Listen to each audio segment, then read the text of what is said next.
اعوذ باللہ من الشیطان الرجیم بسم اللہ الرحمن الرحیم یسألونک عن الأہلة قل ہی مواقیت للناس والحج وليس البر بأن تأتوا البيوت من ظهورها ولكن البر من اتقى وأتوا البيوت من أبوابها واتقوا الله لعلكم تفلحون وقاتلوا في سبيل الله الذين يقاتلونكم ولا تعتدوا إن الله لا يحب المعتدين وَاقْتُلُوهُمْ حَيْثُ ثَقِفْتُمُوهُمْ وَأَخْرِجُوهُمْ مِنْ حَيْثُ أَخْرَجُوكُمْ وَالْفِتْنَةُ أَشَدُّ مِنَ الْقَتْلِ وَلَا تُقَاتِلُوهُمْ عِنْدَ الْمَسْجِدِ الْحَرَامِ حَتَّى يُقَاتِلُوكُمْ فِيهِ فَإِنْ قَاتَلُوكُمْ فَاقْتُلُوهُمْ كَذَلِكَ جَزَاءُ الْكَافِرِينَ فَإِنِ انْتَهَوْا فَإِنَّ اللَّهَ غَفُورٌ رَحِيمٌ وَقَاتِلُوهُمْ حَتَّى لَا تَكُونَ فِتْنَةٌ وَيَكُونَ الدِّينُ لِلَّهِ فَإِنِ انْتَهَوْا فَلَا عُدْوَانَ إِلَّا عَلَى الظَّالِمِينَ۔ لوگ تم سے چاند کی گھٹتی بڑھتی صورتوں کے متعلق پوچھتے ہیں، کہو یہ لوگوں کے لیے تاریخوں کی تعین کی اور حج کی علامتیں ہیں۔ نیز ان سے کہو یہ کوئی نیکی کا کام نہیں ہے کہ تم اپنے گھروں میں پیچھے کی طرف سے داخل ہوتے ہو۔ نیکی تو اصل میں یہ ہے کہ آدمی اللہ کی ناراضی سے بچے، لہٰذا تم اپنے گھروں میں دروازے ہی سے آیا کرو، البتہ اللہ سے ڈرتے رہو، شاید کہ تمہیں فلاح نصیب ہو جائے۔ اور تم اللہ کی راہ میں ان لوگوں سے لڑو جو تم سے لڑتے ہیں، مگر زیادتی نہ کرو کہ اللہ زیادتی کرنے والوں کو پسند نہیں کرتا۔ ان سے لڑو جہاں بھی تمہارا ان سے مقابلہ پیش آئے، اور انہیں نکالو جہاں سے انہوں نے تم کو نکالا ہے، اس لیے کہ قتل اگرچہ برا ہے مگر فتنہ اس سے بھی زیادہ برا ہے۔ اور مسجد حرام کے قریب جب تک وہ تم سے نہ لڑیں تم بھی نہ لڑو، مگر جب وہ وہاں لڑنے سے نہ چوکیں تو تم بھی بے تکلف انہیں مارو کہ ایسے کافروں کی یہی سزا ہے۔ پھر اگر وہ باز آ جائیں تو جان لو کہ اللہ معاف کرنے والا اور رحم فرمانے والا ہے۔ تم ان سے لڑتے رہو یہاں تک کہ فتنہ باقی نہ رہے اور دین اللہ کے لیے ہو جائے۔ پھر اگر وہ باز آ جائیں تو سمجھ لو کہ ظالموں کے سوا کسی پر دست درازی روا نہیں۔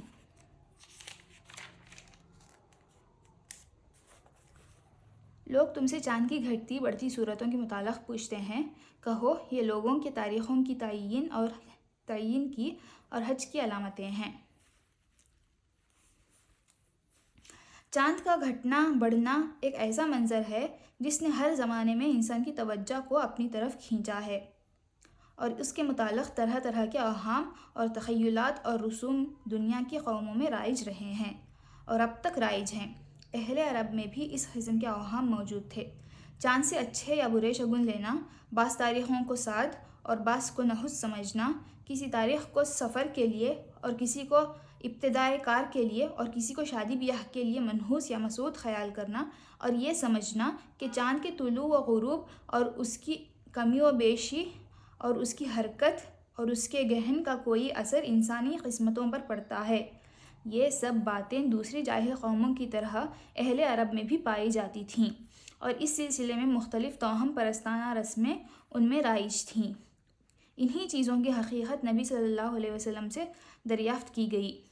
جواب میں اللہ تعالیٰ نے بتایا کہ یہ گھٹتا بڑھتا چاند تمہارے لیے اس کے سوا کچھ نہیں کہ ایک قدرتی جنتری ہے جو آسمان پر نمودار ہو کر دنیا بھر کے لوگوں کو بیک وقت ان کی تاریخوں کا حساب بتاتی رہتی ہے۔ حج کا ذکر خاص طور پر اس لیے فرمایا کہ عرب کے مذہبی، تمدنی اور معاشی زندگی میں اس کی اہمیت سب سے بڑھ کر تھی۔ سال کے 4 مہینے حج اور عمرے سے وابستہ تھے۔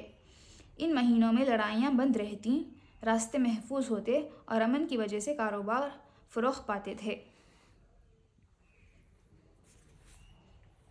نیز ان سے کہو یہ کوئی نیکی کا کام نہیں کہ تم اپنے گھروں میں پیچھے کی طرف سے داخل ہوتے ہو۔ نیکی تو اصل میں یہ ہے کہ آدمی اللہ کی ناراضی سے بچے، لہٰذا تم اپنے گھروں میں دروازے ہی سے آیا کرو، البتہ اللہ سے ڈرتے رہو، شاید کہ تمہیں فلاح نصیب ہو جائے۔ منجملہ ان توہم پرستانہ رسموں کے جو عرب میں رائج تھیں، ایک یہ بھی تھی کہ جب حج کے لیے احرام باندھ لیتے تو اپنے گھروں میں دروازے سے داخل نہ ہوتے تھے، بلکہ پیچھے سے دیوار کود کر یا دیوار میں کھڑکی سی بنا کر داخل ہوتے تھے۔ نیز سفر سے واپس آ کر بھی گھروں میں پیچھے سے داخل ہوا کرتے تھے۔ اس آیت میں نہ صرف اس رسم کی تردید کی گئی ہے بلکہ تمام اوہام پر یہ کہہ کر ضرب لگا دی گئی ہے کہ نیکی دراصل اللہ سے ڈرنے اور اس کے احکام کی خلاف ورزی سے بچنے کا نام ہے۔ ان بے معنی رسموں کو نیکی سے کوئی واسطہ نہیں جو محض باپ دادا کی اندھی تقلید میں برتی جا رہی ہیں اور جن کا انسانی سعادت و شقاوت سے کوئی تعلق نہیں۔ اور تم اللہ کی راہ میں ان لوگوں سے لڑو جو تم سے لڑتے ہیں، یعنی جو لوگ خدا کے کام میں تمہارا راستہ روکتے ہیں اور اس بنا پر تمہارے دشمن بن گئے ہیں کہ تم خدا کی ہدایت کے مطابق نظام زندگی کی اصلاح کرنا چاہتے ہو اور اس اصلاحی کام کی مزاحمت میں جبر و ظلم کی طاقتیں استعمال کر رہے ہیں، ان سے جنگ کرو۔ اس سے پہلے جب تک مسلمان کمزور اور منتشر تھے ان کو صرف تبلیغ کا حکم تھا اور مخالفین کے ظلم و ستم پر صبر کرنے کی ہدایت کی جاتی تھی۔ اب مدینے میں ان کی چھوٹی سی شہری ریاست بن جانے کے بعد پہلی مرتبہ حکم دیا جا رہا ہے کہ جو لوگ اس دعوت اصلاح کی راہ میں مسلح مزاحمت کرتے ہیں ان کو تلوار کا جواب تلوار سے دو۔ اس کے بعد ہی جنگ بدر پیش آئی اور لڑائیوں کا سلسلہ شروع ہو گیا۔ مگر زیادتی نہ کرو کہ اللہ زیادتی کرنے والوں کو پسند نہیں کرتا، یعنی تمہاری جنگ نہ تو اپنی مادی اغراض کے لیے ہو اور نہ ان لوگوں پر ہاتھ اٹھاؤ جو دین حق کی راہ میں مزاحمت نہیں کرتے، اور نہ لڑائی میں جاہلیت کے طریقے استعمال کرو۔ عورتوں اور بچوں اور بوڑھوں اور زخمیوں پر دست درازی کرنا، دشمن کے مقتولوں کا مسئلہ کرنا، کھیتوں اور مویشیوں کو خواہ برباد کرنا اور دوسرے تمام وحشیانہ اور ظالمانہ افعال حد سے گزرنے کی تعریف میں آتے ہیں، اور حدیث میں ان سب کی ممانعت وارد ہے۔ آیت کا منشا یہ ہے کہ قوت کا استعمال وہیں کیا جائے جہاں وہ ناگزیر ہو اور اسی حد تک کیا جائے جتنی اس کی ضرورت ہو۔ ان سے لڑو جہاں بھی تمہارا ان سے مقابلہ پیش آئے اور انہیں نکالو جہاں سے انہوں نے تم کو نکالا ہے، اس لیے کہ قتل اگرچہ برا ہے مگر فتنہ اس سے بھی زیادہ برا ہے۔ یہاں فتنے کا لفظ اسی معنی میں استعمال ہوا ہے جس میں انگریزی کا لفظ پرسیکیوشن استعمال ہوتا ہے، یعنی کسی گروہ یا شخص کو محض اس بنا پر ظلم و ستم کا نشانہ بنانا کہ اس نے رائج الوقت خیالات و نظریات کی جگہ کچھ دوسرے خیالات و نظریات کو حق پا کر قبول کر لیا ہے اور وہ تنقید و تبلیغ کے ذریعے سے سوسائٹی کے موجود الوقت نظام میں اصلاح کی کوشش کرتا ہے۔ اس آیت کا منشا یہ ہے کہ بلا شبہ انسانی خون بہانا بہت برا فعل ہے، لیکن جب کوئی انسانی گروہ زبردستی اپنا فکری استبداد دوسروں پر مسلط کرے اور لوگوں کو قبول حق سے بجبر روکے اور اصلاح و تغیر کی جائز و معقول کوششوں کا مقابلہ دلائل سے کرنے کی بجائے حیوانی طاقت سے کرنے لگے تو وہ قتل کی بنسبت زیادہ سخت برائی کا ارتکاب کرتا ہے، اور ایسے گروہ کو بزور شمشیر ہٹا دینا بالکل جائز ہے۔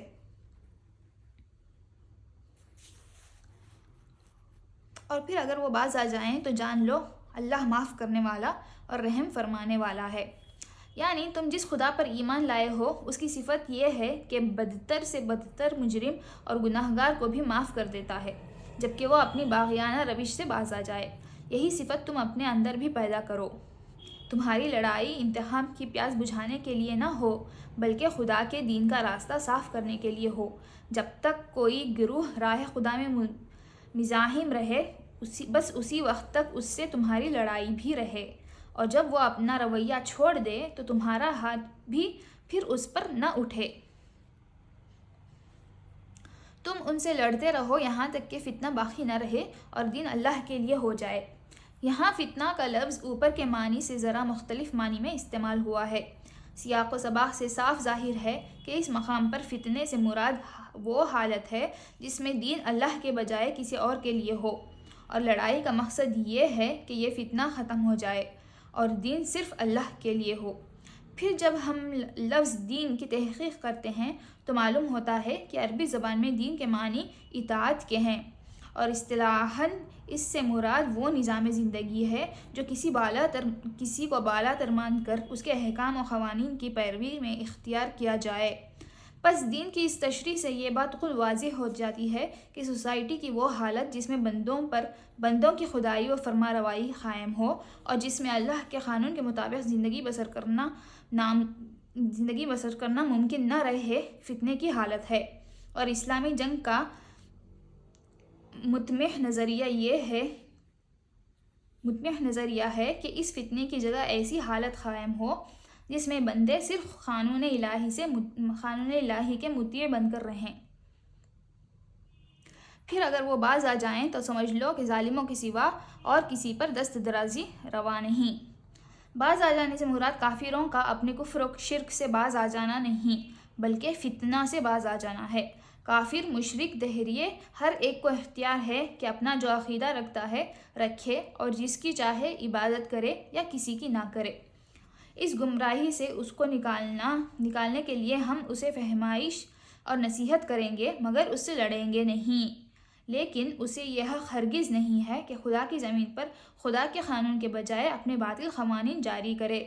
اور خدا کے بندوں کو غیر از خدا کسی کا بندہ بنائے۔ اس فتنے کو دفع کرنے کے لیے حسب موقع اور حسب امکان تبلیغ اور شمشیر دونوں سے کام لیا جائے گا، اور مومن اس وقت تک چین سے نہ بیٹھے گا جب تک کفار اپنے اس فتنے سے باز نہ آ جائیں۔ اور یہ جو فرمایا کہ اگر وہ باز آ جائیں تو ظالموں کے سوا کسی پر دست درازی روا نہیں، تو اس سے یہ اشارہ نکلتا ہے کہ جب نظام میں باطل کی جگہ نظام حق قائم ہو جائے تو عام لوگوں کو تو معاف کر دیا جائے، لیکن ایسے لوگوں کو سزا دینے میں اہل حق بالکل حق بجانب ہوں گے جنہوں نے اپنے دور اقتدار میں نظام حق کا راستہ روکنے کے لیے ظلم و ستم کی حد کر دی ہو۔ اگرچہ اس معاملے میں بھی مومنین صالحین کو زیب یہی دیتا ہے کہ عفو و درگزر سے کام لیں اور فتح یاب ہو کر ظالموں سے انتقام نہ لیں، مگر جن کے جرائم کی فہرست بہت ہی زیادہ سیاہ ہو ان کو سزا دینا بالکل جائز ہے،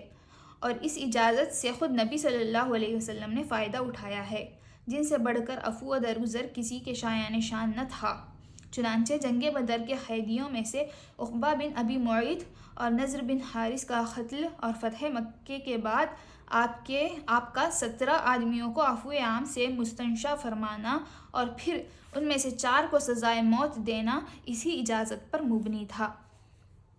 صدق اللہ العلی العظیم و صدق لرسولہ النبی الکریم۔